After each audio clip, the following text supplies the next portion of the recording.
Due to the graphic nature of this woman's crimes, listener discretion is advised. This episode includes discussions of death and murder. We advise extreme caution for children under the age of 13.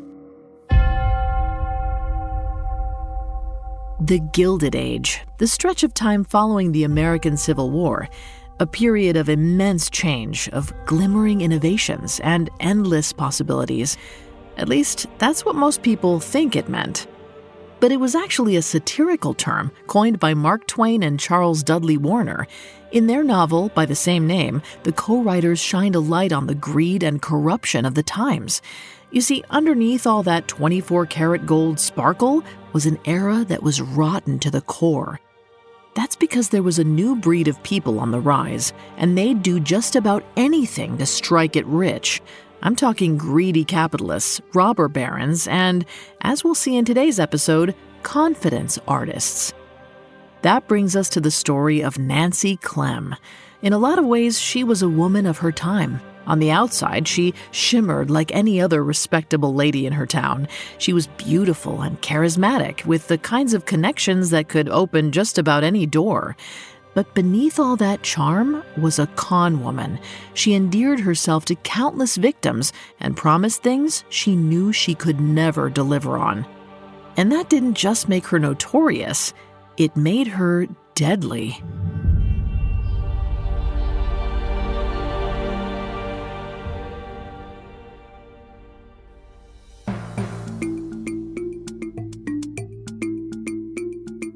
Welcome to Female Criminals, a Spotify original from Parcast.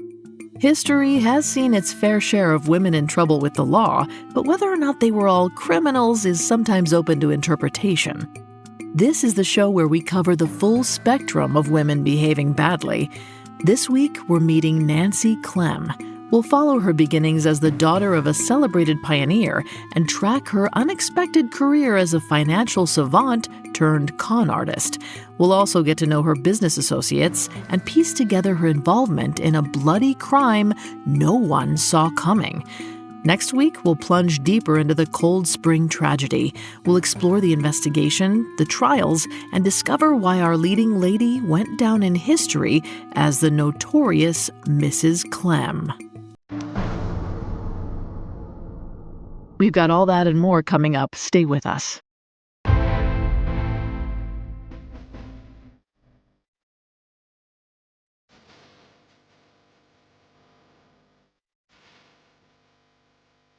Nancy Clem was a child of the antebellum. We know that much. But because so much time has passed and because she couldn't write, there's not much documented about her early life.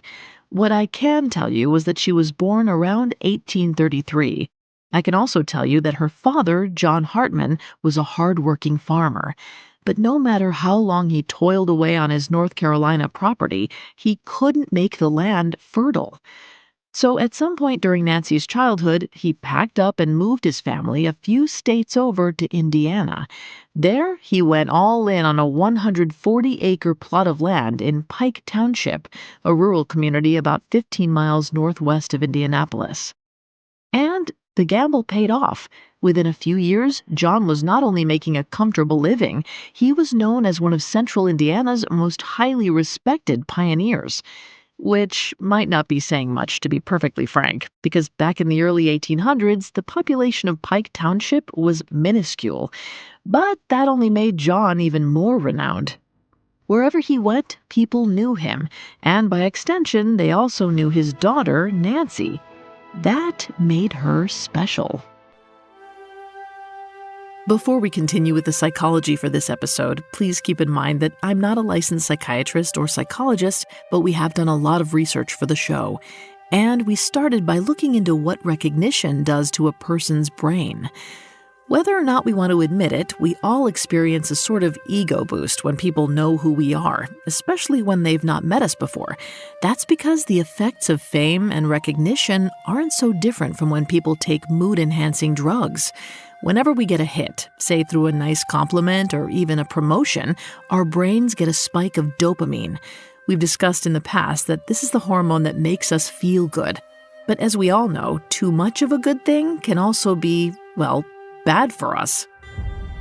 In a 2020 Insider report, psychologist Donna Rockwell explained that a constant stream of praise can actually alter our brains.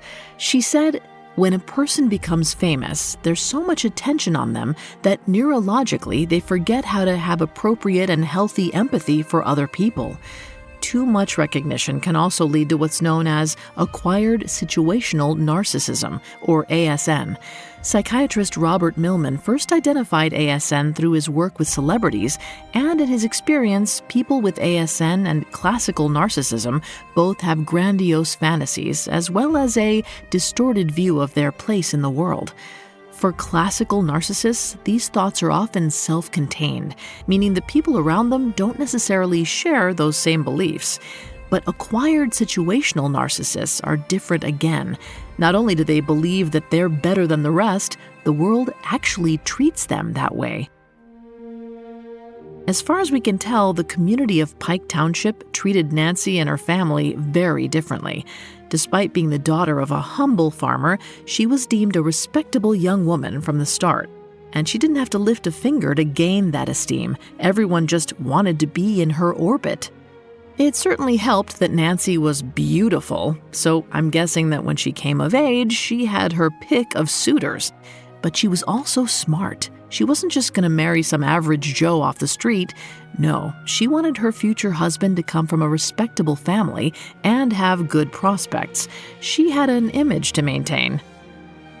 In 1849, she found her match in a 20-something named William Patton. He wasn't exactly loaded, but he was a close friend of the family, which meant they were from similar backgrounds, so that was a good start. But what really made him stand out was the fact that he was a skilled plasterer.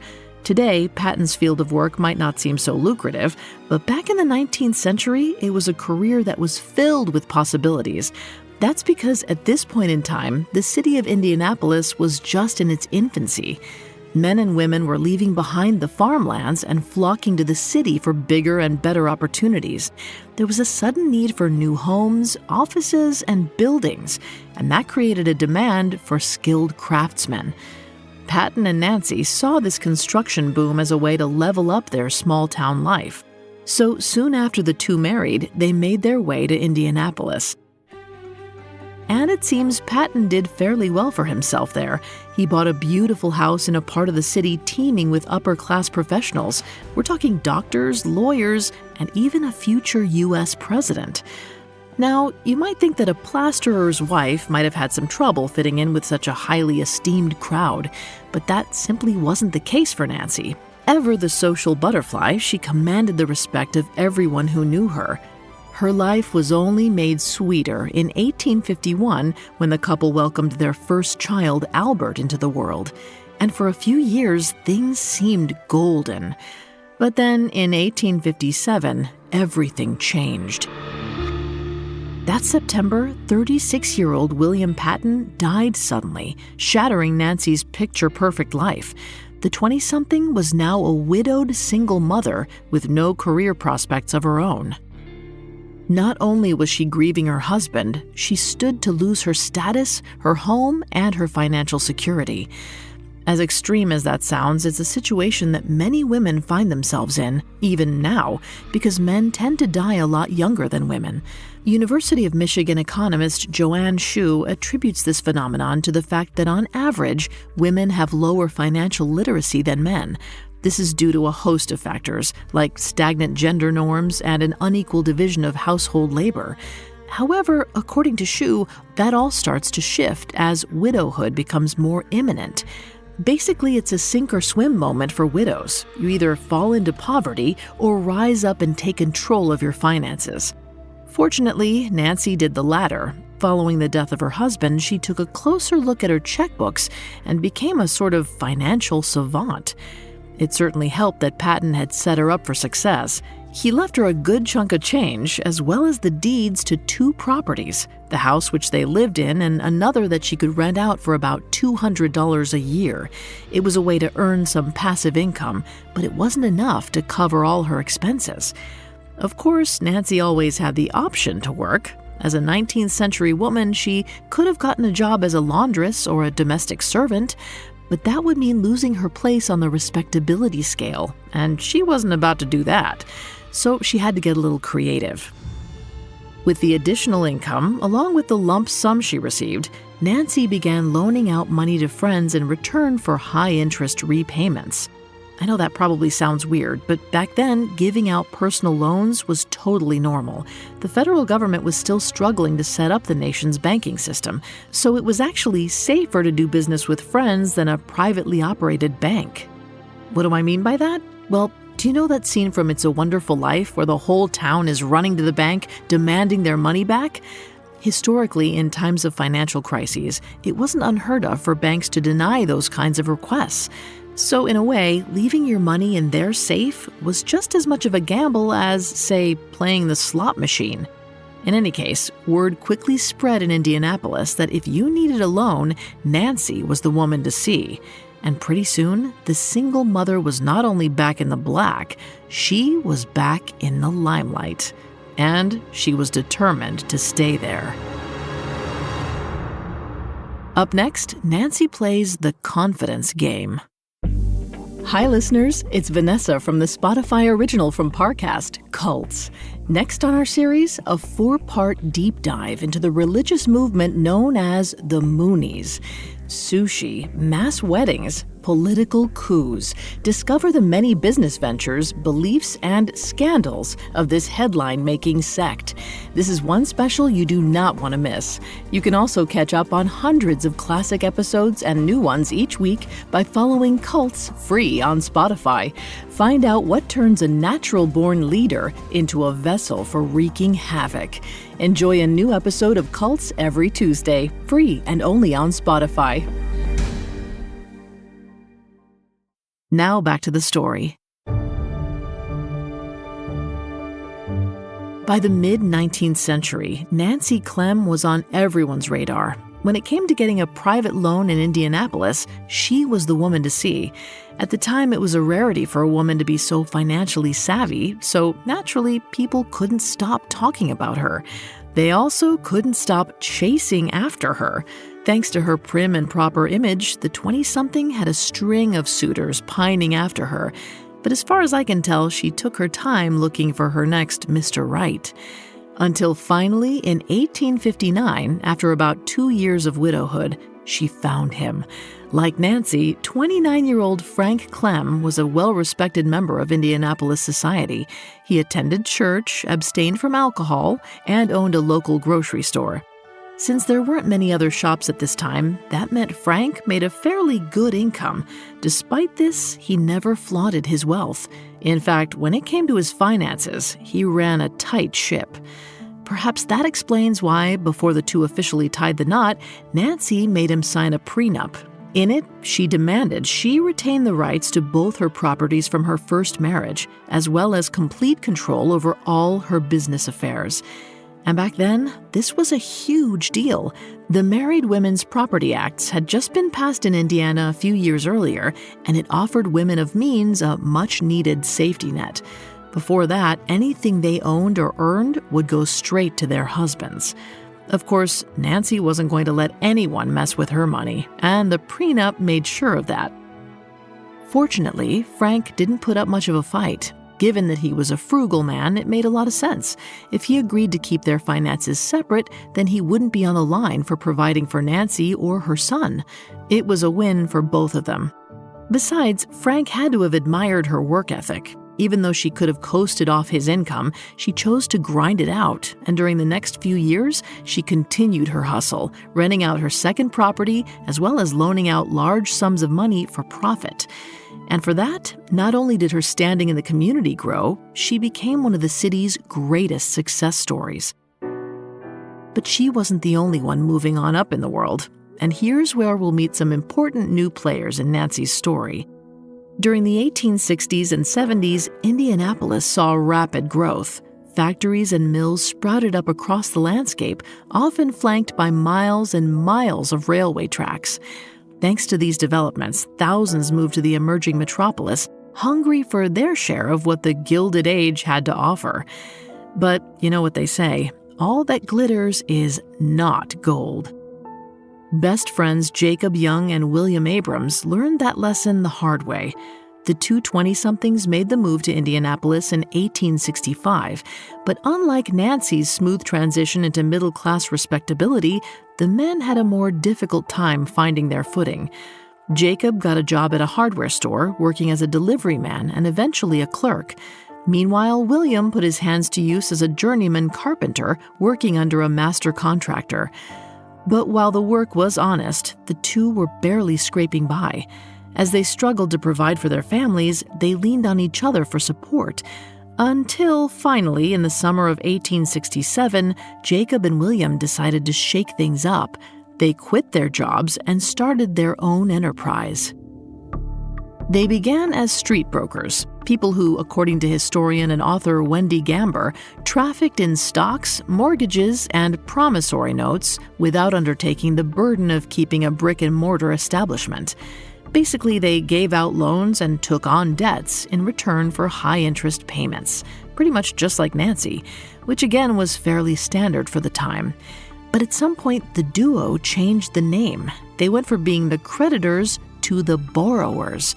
Every so often, William and Jacob went through their contacts, asking their friends to loan them large sums of money. In return, they agreed to pay them back plus interest. And I'm not talking about a wimpy 2 or 3%. No, they promised their lenders upwards of 10 to 25% on top of what they borrowed. Unfortunately, we can't say for certain how the men ever expected to make up that difference. The specifics of their plan have never come to light. However, at some point, it seems the two realized they didn't even have to. Whenever the time came to pay back a loan, they simply took the money from the most recent loans they'd received. Back then, they called it a confidence game. Today, we'd call it a Ponzi scheme. And there was no better time to run one than the post-antebellum.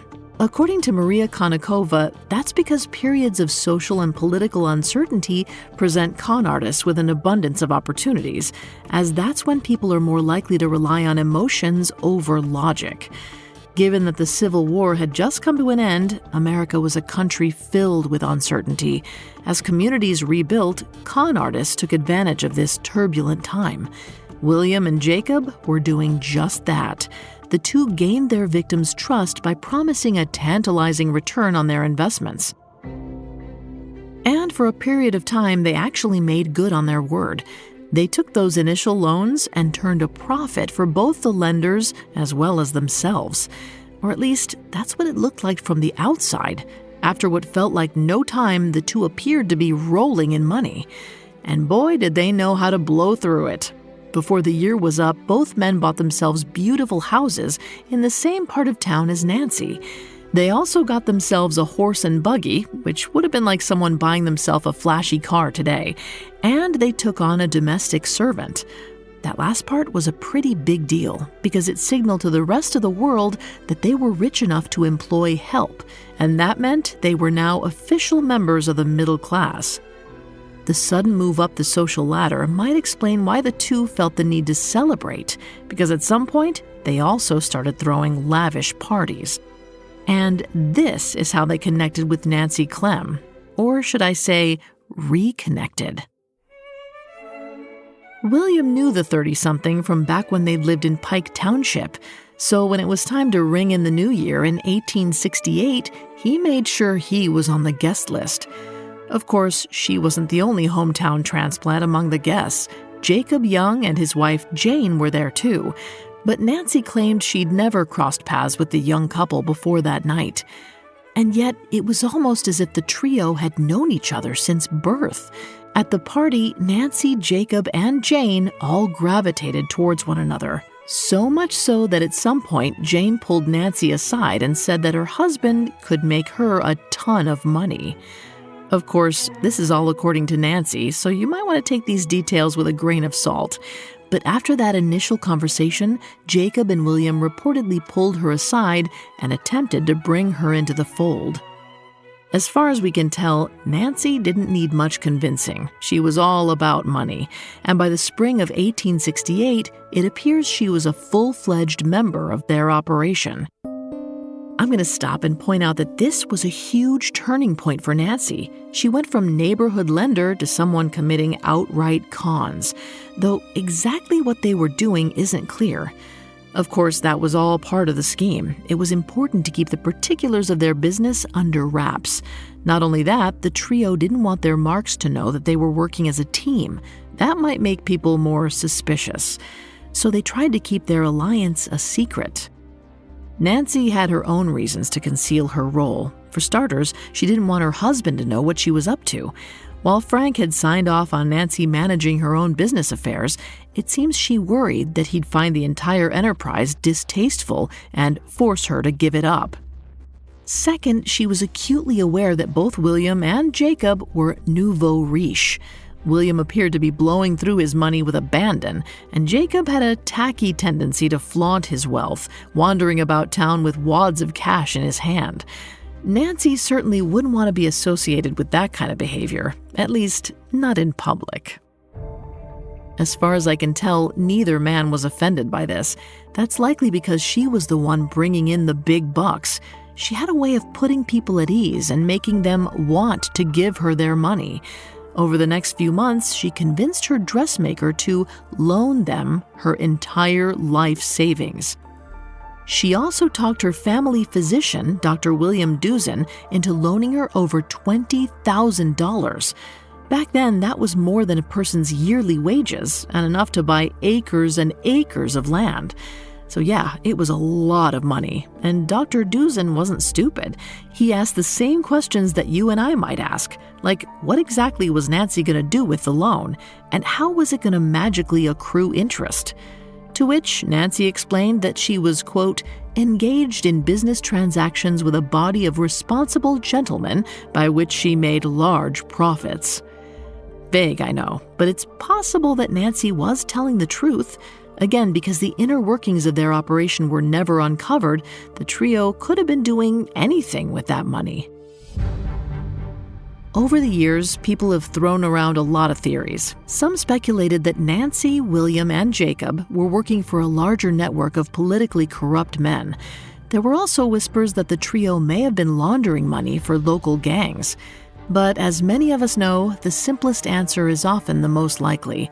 As such, it seems more plausible that the trio were just working amongst themselves, cycling through each other's money, and every month they'd come together in secret and shuffle around their funds. I can't tell you how much money Nancy or her associates were actually making, but what I do know is that between the spring and fall of 1868, Nancy hired a domestic servant. She was also able to pay for her son's college tuition, likely without any help from her husband. And for a moment in time, Nancy appeared to be living the dream. But the game she was playing wasn't sustainable, and pretty soon, someone was going to pay big time. Coming up, we delve deep into the Cold Spring tragedy. Now back to the story. Now that you've got an idea about the shape of Nancy Clem's life, I want to tell you a story. This is the tale of the infamous Cold Spring tragedy, and I promise it's all going to make sense soon enough. I say that because what happened at Cold Spring is, for lack of a better word, complicated. There are twists and turns, betrayals, and bloodshed, and a whole mess of lies. Because of this, there's a lot of mystery surrounding what actually happened there. Of course, I've got my guesses, but we'll get into that a little later. For now, we'll start with Jacob Young's side of things and dive into a crime that shocked Indianapolis. By the fall of 1868, things were falling apart with our trio of con artists. Despite the boost in income and the men's rise to middle-class respectability, there were no real winners in the confidence game. So much so that 29-year-old Jacob was ready to pull the plug on the entire operation. That summer, he told Nancy and William Abrams that he was getting out of the game. He was swapping his life in the city for a simpler one back in Pike Township. He'd made arrangements to purchase 150 acres of farmland for a discounted price of $15,000. But to buy the property, he had to clear the books and withdraw whatever he had in his savings.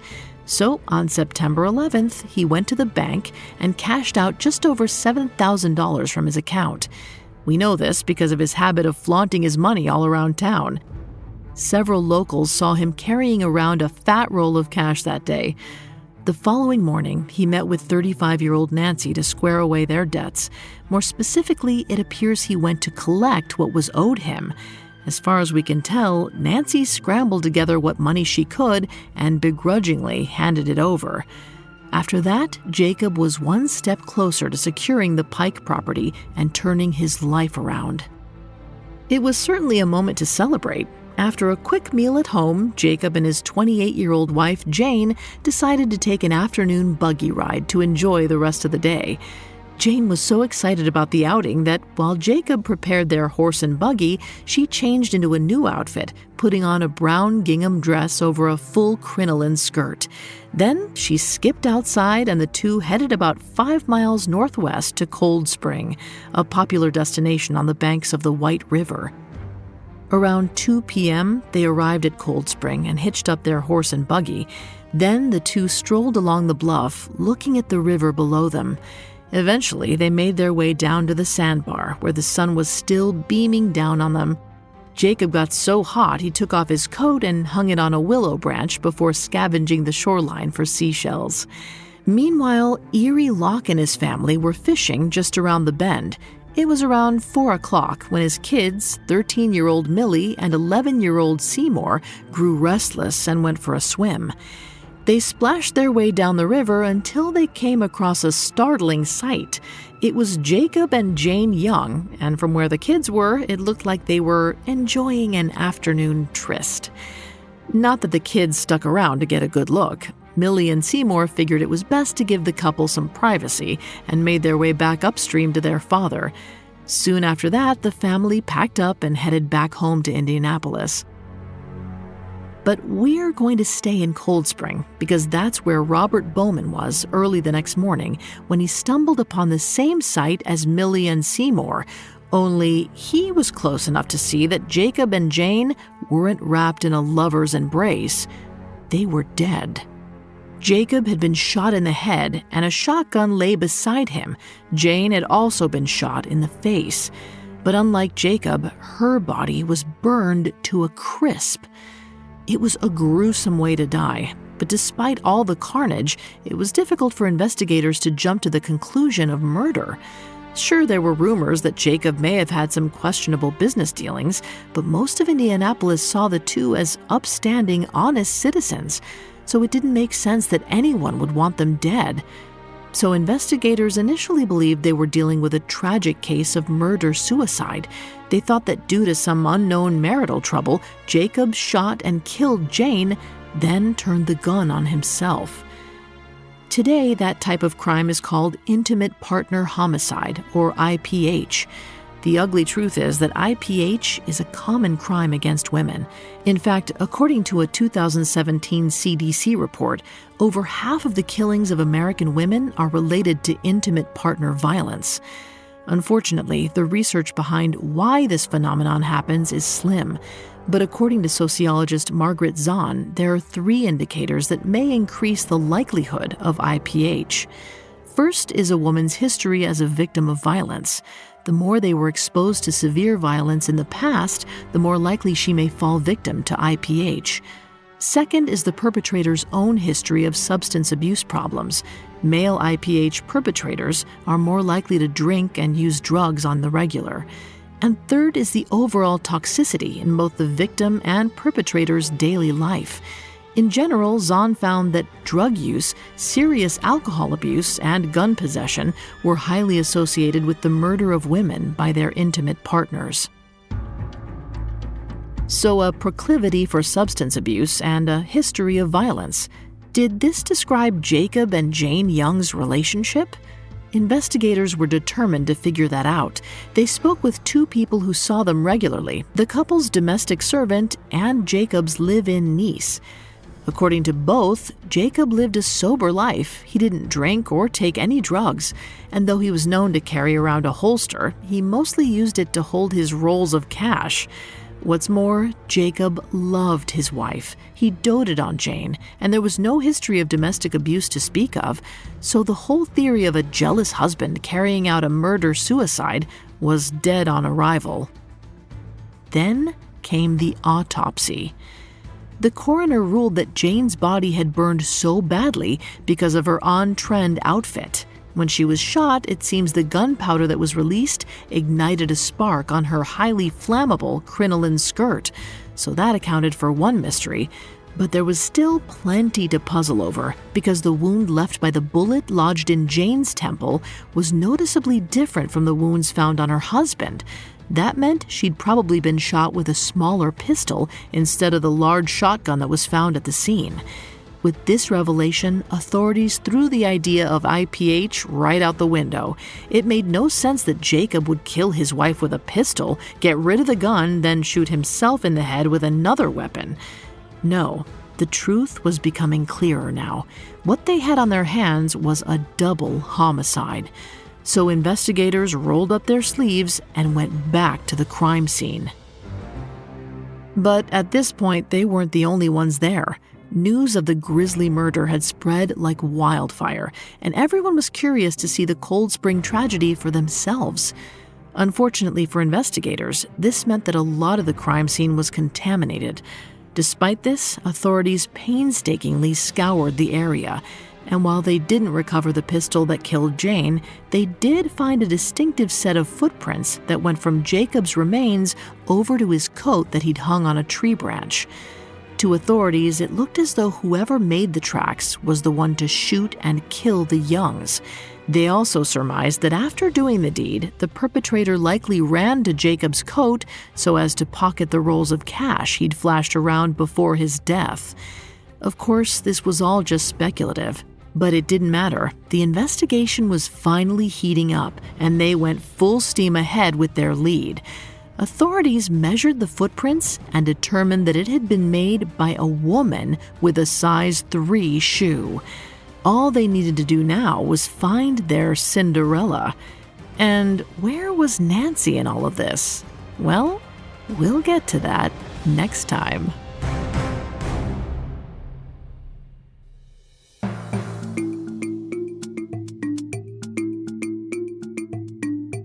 Thanks again for tuning into Female Criminals. We'll be back next week with part 2 of Nancy's story. We'll take a closer look at the Cold Spring tragedy and explore how Nancy leveraged her public persona to con victims for years on end.